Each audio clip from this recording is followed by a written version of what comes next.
It wasn't the silence that woke him, it was what lay behind it.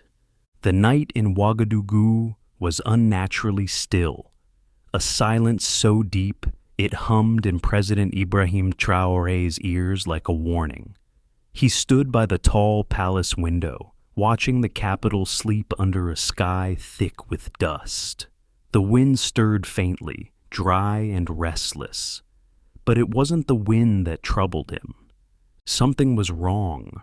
For weeks his instincts had been screaming, plans unraveling before they began, sealed intelligence mysteriously leaked, enemies striking with eerie precision.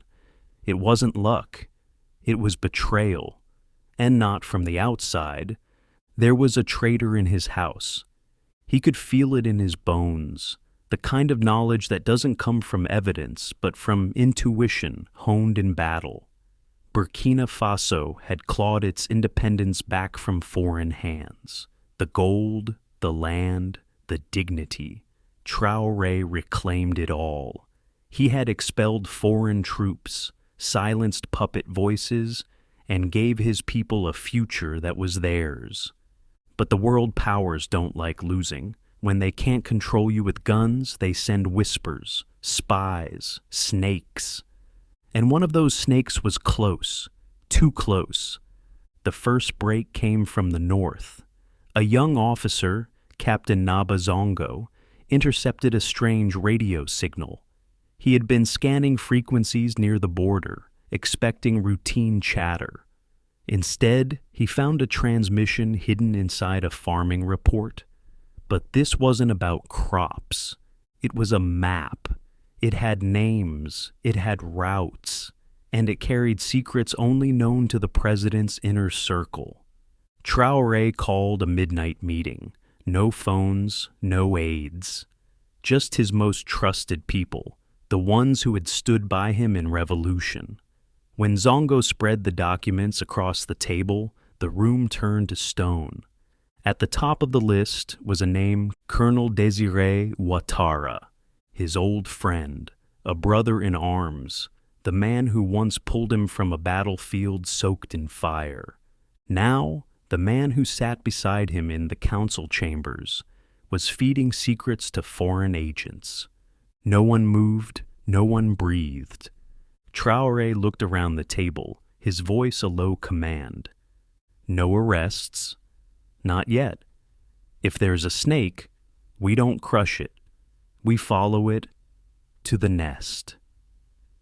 The days that followed felt like walking through fire.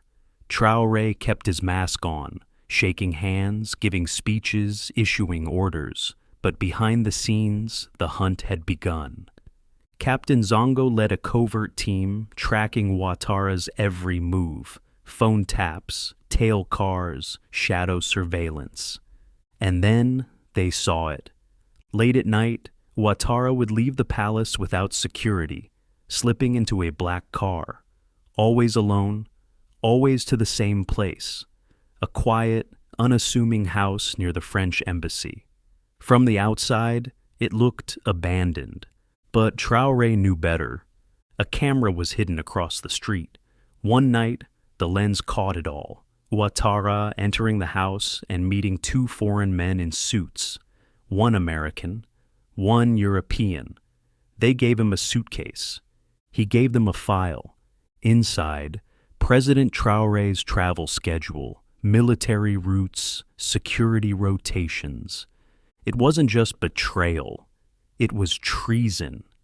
Traoré watched the footage alone. In the darkness of his office, his fists clenched, but his face remained still.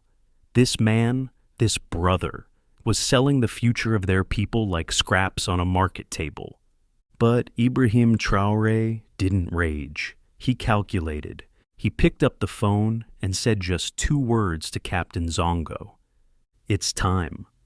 The next morning, Colonel Ouattara was summoned to a meeting in the top floor of the Defense Ministry. As always, he walked in with that easy smile, calm, confident.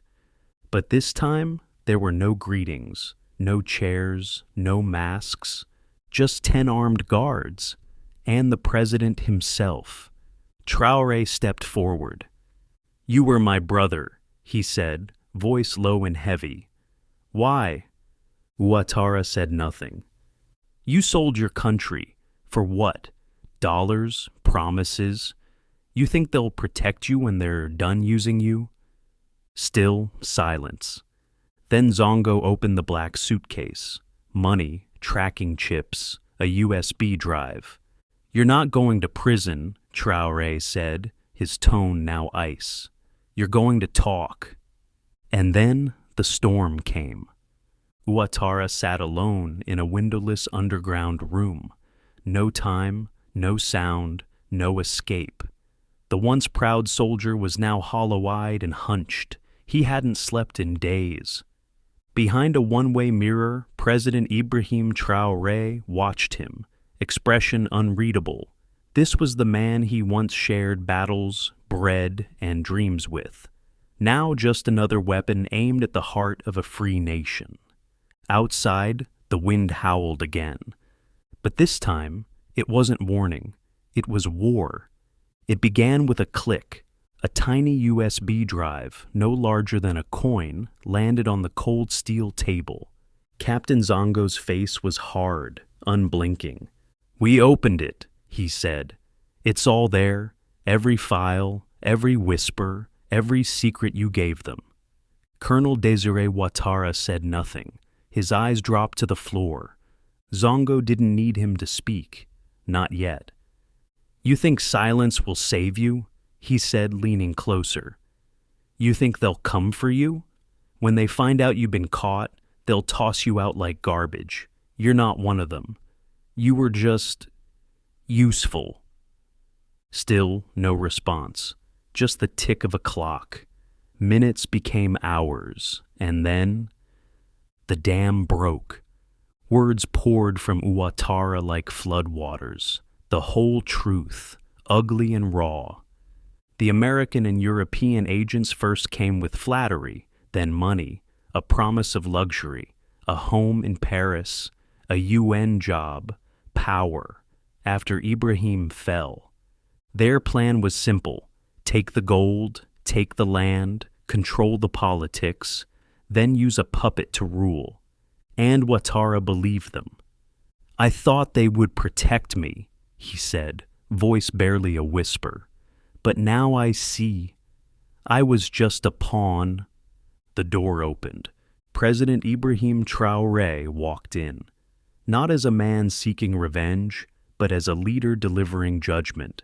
He sat across from the traitor, silent for a long, heavy moment. Then he spoke. "You didn't just betray me," Ibrahim said, voice low and even.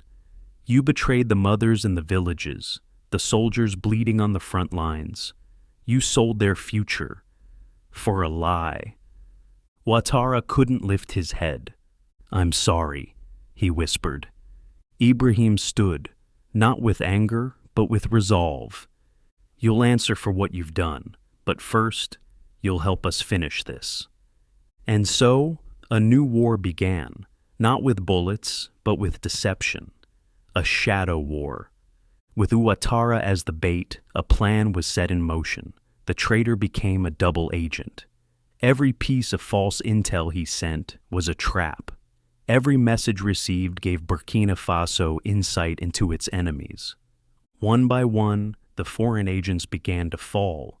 An embassy official vanished. Another was flown out quietly, disgrace hidden behind diplomatic smiles. A third was exposed publicly. Front-page headlines across Africa. Burkina Faso uncovers foreign plot. Traoré strikes back. The hunted had become the hunter. Deep beneath the Ministry of Defense, Captain Zongo ran the operation like a general of ghosts. Walls lined with maps, radios buzzing day and night, red lights blinking like veins. And every night, Ibrahim came in secret, guiding each move with eyes that missed nothing. Then the opportunity came. A foreign agent named Reed, masquerading as an agricultural advisor, sent a coded message. He requested a secret meeting with Ouattara just outside the capital. It was urgent. They were moving to eliminate the president. Traoré's jaw clenched as he heard the words over the headset. "We end this tonight." At midnight, Ouattara entered the safe house, wired for sound, a tracker in his belt.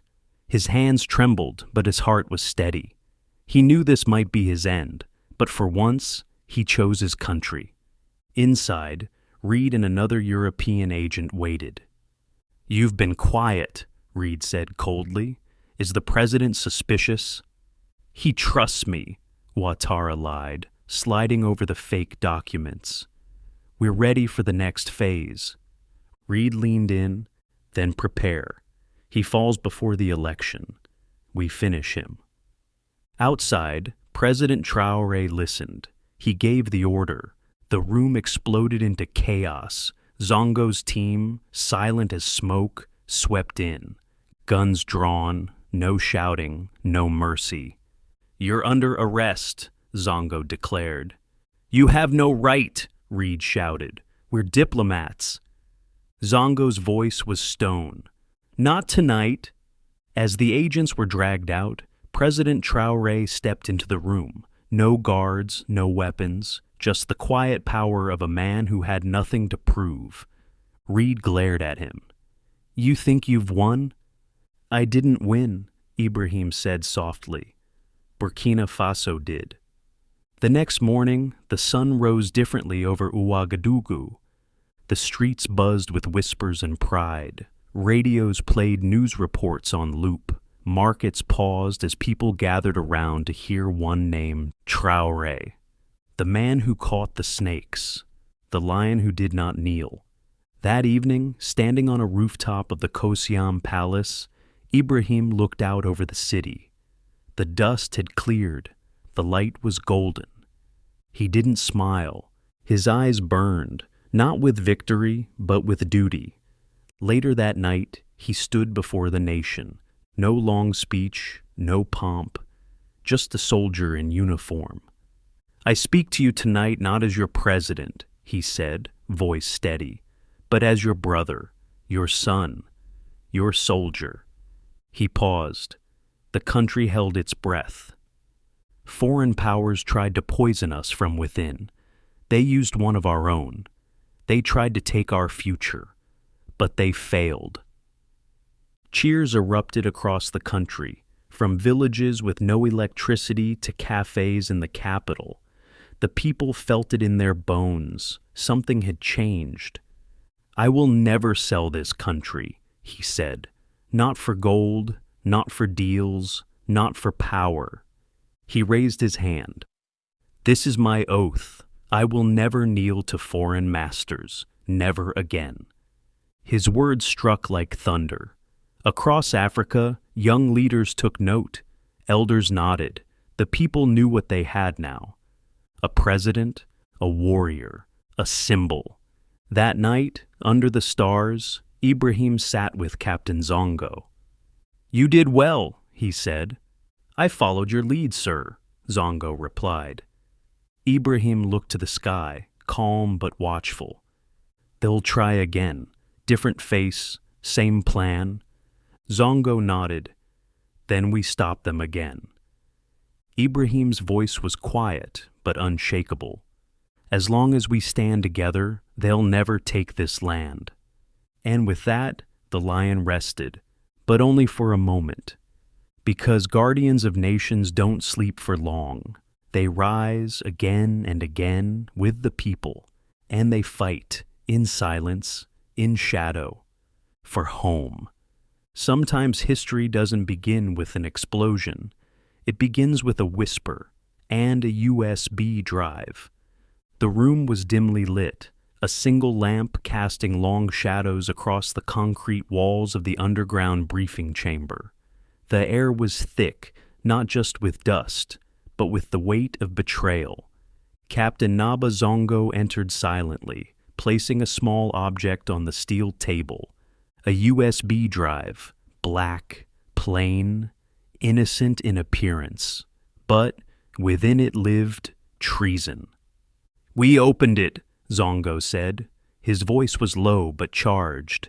"Everything's there, every file, every secret, every move you gave them." Across the table, Colonel Désiré Ouattara, once a war hero, once a brother, sat in silence, his gaze heavy with shame. He didn't deny it. He couldn't. The evidence was absolute. Zongo leaned in, his tone shifting from soldier to surgeon, cutting clean and deep. "You don't have to talk, but understand this. When the people who bought you find out you've been caught, they'll drop you like spoiled meat. You're nothing to them. You were just a key. And now the door's been shut." Ouattara said nothing. For hours he said nothing, until something inside him finally shattered. He spoke. Slowly. Brokenly. Like a man digging himself out of a grave. It started a year ago. At first it was just conversation, foreign agents disguised as diplomats, advisors from the US and Europe. They flattered him, told him he was a visionary, a future leader. Then came the money, the promises, a house in Paris, a seat at the UN, influence, prestige, safety.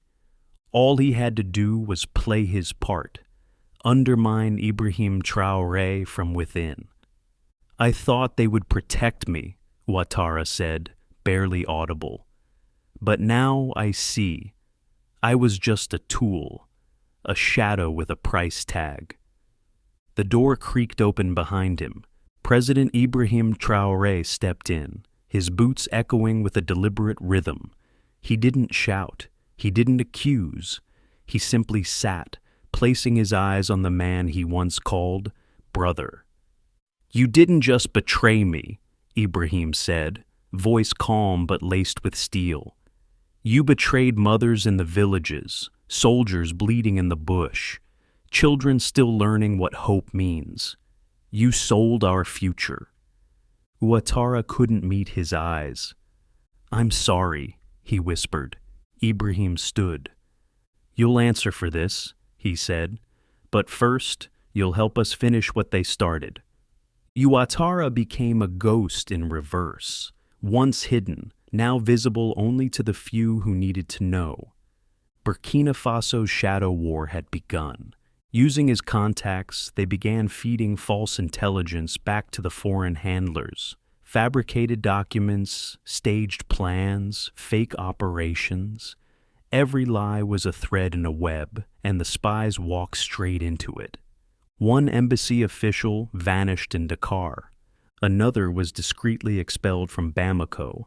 A third was outed in a fiery media exposé, his cover story shredded on primetime news. Burkina Faso, once the hunted, had become the hunter. At the center of it all was a secret operations room deep within the Ministry of Defense. Maps stretched across the walls like spider webs. Radios crackled, screens blinked with red alerts and green lights. Captain Zongo commanded the room with the intensity of a man who'd seen too many friends buried. And every night, President Traoré arrived in secret. No entourage, no ceremony, just focus. "This isn't about revenge," he told Zongo once. "This is about sovereignty. We lose this. We lose everything." Then came the signal. A foreign agent named Reed, operating under diplomatic cover as an agricultural advisor, requested an urgent meeting with Ouattara. The location: a safe house on the outskirts of Ouagadougou. The topic: finalizing Phase 2. Translation: it was time to remove the president. "We move now," Ibrahim said, his voice a calm storm. "Silent operation, no uniforms, no shots unless necessary, shadows only." At midnight, Ouattara entered the house. A tiny mic was sewn into his collar. A GPS tracker was hidden in his belt. His hands trembled, but his face was calm. Inside, Reed and another European agent waited. "You've been too quiet," Reed said. "Does he suspect?" "He trusts me," Ouattara lied. "I brought the next phase files." He handed them a folder, its contents pure fiction. Reed leaned in, eyes narrow. "Then be ready. The president falls before the election. We cannot afford another delay." Outside, Ibrahim listened through the headset. His eyes narrowed. His hand didn't shake. He gave the signal. In a breath, the walls moved. Zongo's team swept in like the wind, weapons drawn, faces like stone. "You're under arrest," Zongo said. "You have no right. We're diplomats," Reed shouted, rage breaking through his mask.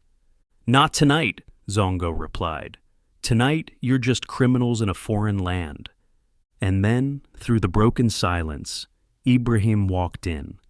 Alone, no weapons, no fear. "You think this is over?" Reed spat. "I know it's just beginning," Ibrahim said, "but this time we write the rules." The next morning, the sun climbed higher, brighter, stronger over Ouagadougou, as if the land itself had exhaled. Markets buzzed with life. Radios played the news over and over. People whispered in awe.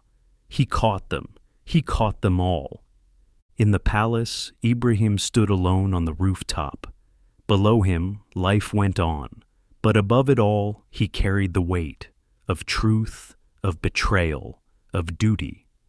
That evening, he addressed the nation. No speechwriters, no filters. Just one man in uniform, speaking from the soul. "I speak to you tonight," he began, "not as your president, but as your brother, your son, your soldier."